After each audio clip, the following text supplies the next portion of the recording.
ازيكم يا حبايبي؟ عاملين ايه؟ يا رب كلكم تكونوا بخير ان شاء الله في افضل حال. هنعمل مع بعض النهارده صينيه البطاطس بطريقه جديده. بصوا، اطعم واحلى والذ صينيه بطاطس ممكن تعملوها في البيت، حلوه قوي. طبعا هنعمل صينيه بطاطس بالفراخ. تمام. الفراخ عندي مغسوله وكل حاجه، بس انا طلعتها من الفريزر وحطيتها في ميه عشان تفك معايا على طول. تمام. بطاطس مخرطاها شرايح زي ما انتوا شايفين كده. طبعا البطاطس بنخرطها شرايح تبقى سميكه شويه، ما تبقاش رفيعه ولا تخينه قوي. ومعايا هنا بصلتين وقرن فلفل رومي وفلفل حامي، ومع طماطم متقطعه بالشكل ده. طبعا هنخلط الحاجات دي كلها في الخلاط. يلا بينا نشوف هنعمل ايه. وقبل ما نبدا نصلي كلنا على سيدنا محمد. يلا بينا مع بعض. بصوا بقى، في الخلاط بتاعي هنزل الاول بالطماطم اهو، وبعدين هنزل بقى بالبصل والفلفل بالشكل ده. طبعا الاول نحط الطماطم عشان تتفرم من تحت الاول يعني. تعالوا بقى نتعرف مع بعض على التوابل اللي احنا هنستخدمها. معلقتين ملح، معلقه كمون، معلقه شطه، طبعا شطه على حسب الرغبه، معلقه 7 بهارات، معلقه فلفل اسمر، حبهان ده او المطحون عادي.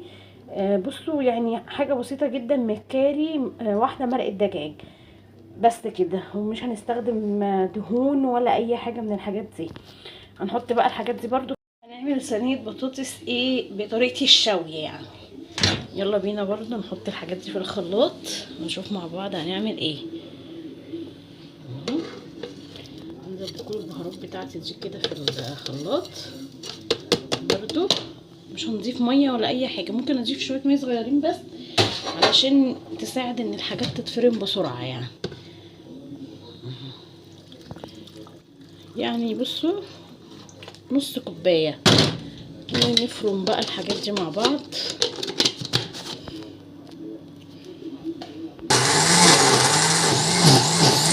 بقى فرمنا بقى الخليط بتاعنا كويس جدا اهو. بصوا الشكل، بصوا ريحته خطيره خطيره خطيره خطيره. مفيش اسرع من كده صينيه بطاطس. نحط نص الكميه كده في صينيه البطاطس، ونخلي نص الكميه التانية نقلبها كويس جدا، وهننزل عليهم في الصينيه.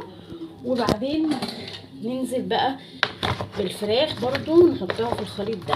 وبعدين هندخلها الفرن، نحطها الاول على النار عشان ما تاخدش وقت معانا في الفرن. وبعدين مش هنعمل غدا اسرع من كده يعني. بصوا يعني، بصوا ده غدا الازمات.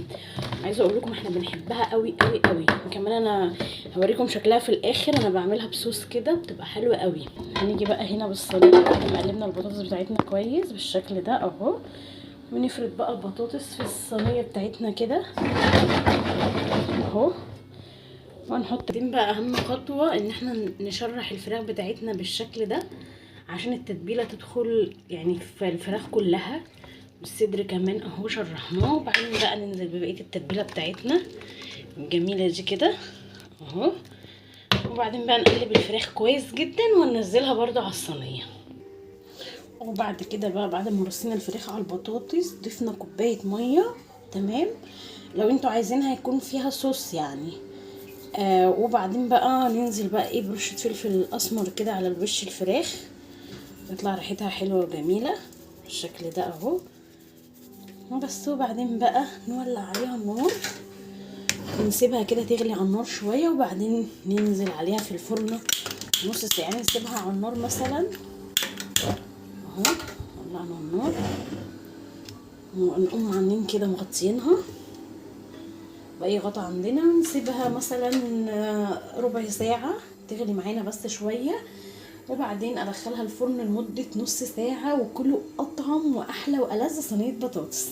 بصوا بقى يا جماعه الجمال، بصوا بجد لازم تجربوها. طعمها تحفه تحفه تحفه. والفراخ دايبه. بصوا، عايزه اقول لكم طعمها خطير. بصوا الفراخ، بصوا البطاطس دايبه خالص اهي. جربوها وقولوا لي ايه رايكم. اهم حاجه تقولوا لي ايه رايكم. يا رب بقى الوصفه تعجبكم. هو ده الصوص اللي كنت بقول لكم عليه. لو انتوا عايزين صوص زياده تزودوا كوبايه الميه اللي احنا قلنا عليه. سهله وبسيطه ومبتاخدش اي وقت في عمايلها. يلا بقى.